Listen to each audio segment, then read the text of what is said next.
Ora, ia com ele uma grande multidão, e voltando-se, disse-lhe: Se alguém vier a mim e não aborrecer a seu pai e mãe, e mulher e filhos, e irmãos e irmãs, e ainda também a sua própria vida, não pode ser meu discípulo. E qualquer que não levar a sua cruz e não vier após mim, não pode ser meu discípulo. Pois qual de vós, querendo edificar uma torre, não se assenta primeiro a fazer as contas dos gastos, para ver se tem com que acabar? Para que não aconteça que depois de haver posto os alicerces e não a podendo acabar, todos os que a virem comecem a escarnecer dele, dizendo: Este homem começou a edificar e não pôde acabar. Ou qual é o rei que, indo à guerra a pelejar contra outro rei, não se assenta primeiro a tomar conselho sobre se com 10.000 pode sair ao encontro do que vem contra ele com 20.000? De outra maneira, estando o outro ainda longe, manda embaixadores e pede condições de paz. Assim, pois, qualquer de vós que não renuncie a tudo quanto tem, não pode ser meu discípulo. Bom é o sal, mas se ele degenerar, com que se adubará? Nem presta para a terra, nem para o monturo. Lançam-no fora. Quem tem ouvidos para ouvir, que ouça. Gênesis, capítulo 26. Naquela região houve uma época de falta de alimentos, como tinha acontecido antes, no tempo de Abraão. Por isso Isaque foi até a cidade de Gerar, onde vivia Abimeleque, o rei dos filisteus. Ali o Senhor Deus apareceu a Isaque e disse: Não vá para o Egito, fique na terra que eu vou lhe mostrar. Por enquanto fique morando neste lugar, e eu estarei com você e o abençoarei. Darei aos seus descendentes todas estas terras, e assim cumprirei o juramento que fiz a Abraão, seu pai. Farei com que os seus descendentes sejam tão numerosos quanto as estrelas do céu, e lhes darei todas estas terras. Por meio dos seus descendentes eu abençoarei todas as nações do mundo, pois Abraão me obedeceu e cumpriu as minhas ordens e os meus mandamentos, as minhas leis e os meus ensinamentos. Assim, Isaque ficou morando em Gerar. Quando os homens do lugar lhe fizeram perguntas sobre a sua mulher, ele disse que ela era sua irmã. Rebeca era muito bonita, e Isaque tinha medo de dizer que ela era sua mulher, pois pensava que os homens do lugar o matariam para ficarem com ela. Isaque ficou ali muito tempo. Um dia Abimeleque, o rei dos filisteus, olhou por uma janela e viu Isaque acariciando Rebeca, a sua mulher. Então Abimeleque mandou chamar Isaque e perguntou: Ela era sua mulher, não é verdade? Por que você disse que ela era sua irmã? É que eu pensei que me matariam se eu dissesse que ela era minha mulher. Por que você nos fez isso?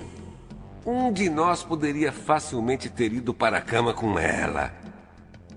E você teria feito com que a culpa caísse sobre nós.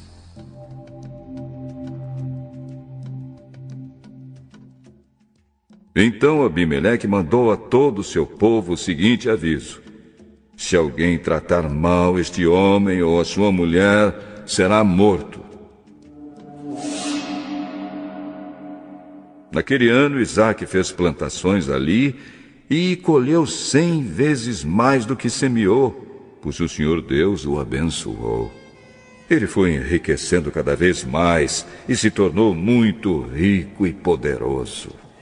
Isaque tinha tantas ovelhas e cabras, tanto gado e tantos empregados, que os filisteus acabaram ficando com inveja dele. Por isso entupiram com terra todos os poços que os empregados de Abraão, o pai de Isaque, havia cavado no tempo em que Abraão ainda estava vivo. Até que um dia Abimeleque disse a Isaque: Vá embora de nossa terra. Você ficou muito mais poderoso do que nós.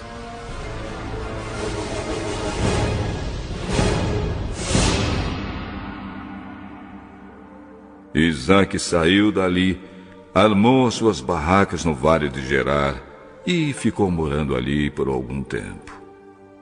Ele tornou a abrir os poços que haviam sido cavados no tempo de Abraão e que os filisteus haviam tapado depois da sua morte. E Isaque pôs nos poços os mesmos nomes que o seu pai havia posto. Um dia os empregados de Isaque estavam no vale abrindo um poço e acharam a mina de água. Os pastores de Gerar discutiram com os pastores de Isaque. Eles afirmavam que a água era deles. Por isso Isaque deu a esse poço o nome de discussão. Depois os empregados de Isaque abriram outro poço, e por causa dele também houve discussão. Então Isaque pôs nele o nome de inimizade. Isaque saiu dali e abriu outro poço. E como não houve discussão por causa desse, ele o chamou de lugar espaçoso. Ele disse: Agora o Senhor Deus nos deu um lugar espaçoso para viver nesta terra. E aqui vamos ficar à vontade. Dali Isaque foi para Berseba. Naquela noite o Senhor apareceu a ele e disse: Eu sou o Deus de Abraão, seu pai. Não tenha medo, pois eu estou com você. Por causa do meu servo Abraão, eu abençoarei você e farei com que os seus descendentes sejam muitos. Isaque construiu um altar ali e adorou a Deus, o Senhor. Ele armou as suas barracas naquele lugar e ali os seus empregados cavaram outro poço.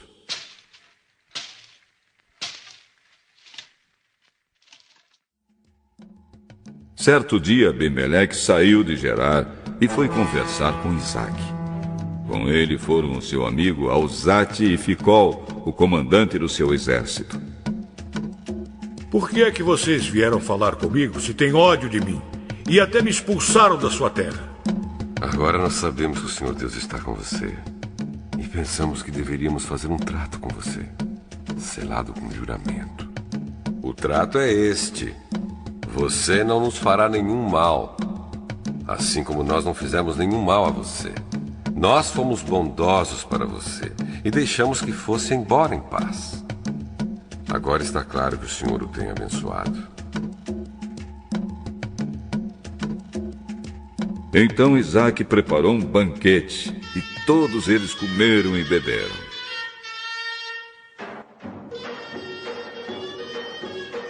No dia seguinte, eles se levantaram bem cedo e fizeram o trato.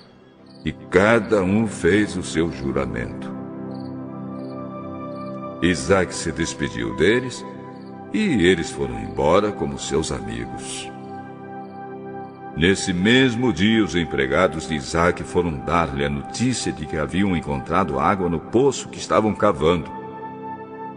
Isaque pôs nesse poço o nome de Seba, e por isso, até hoje, o nome daquela cidade é Berseba.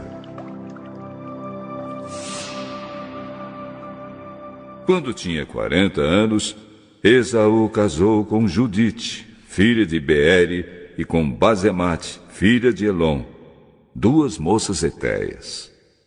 Essas 2 mulheres amarguraram a vida de Isaque e de Rebeca. O livro dos Salmos, capítulo 19.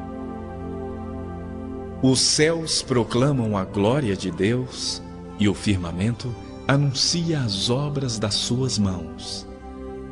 Um dia discursa a outro dia, e uma noite revela conhecimento a outra noite. Não há linguagem, nem há palavras, e deles não se ouve nenhum som.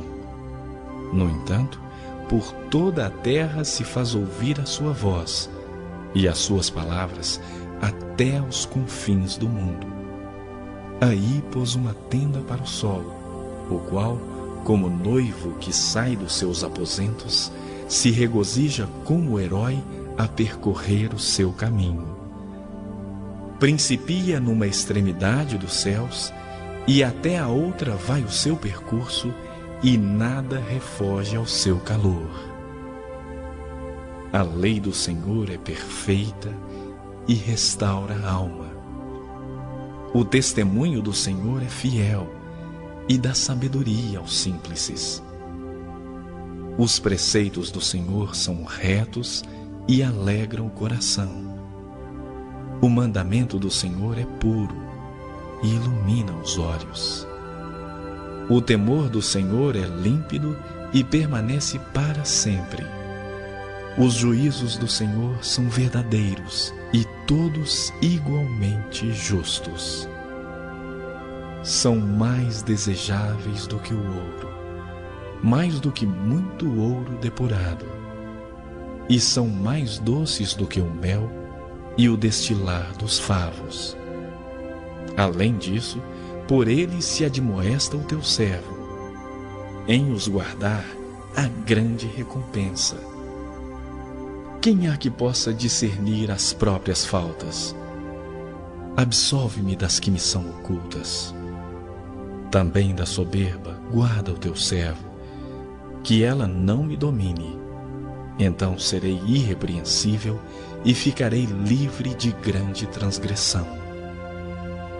As palavras dos meus lábios e o meditar do meu coração sejam agradáveis na tua presença, Senhor, rocha minha e redentor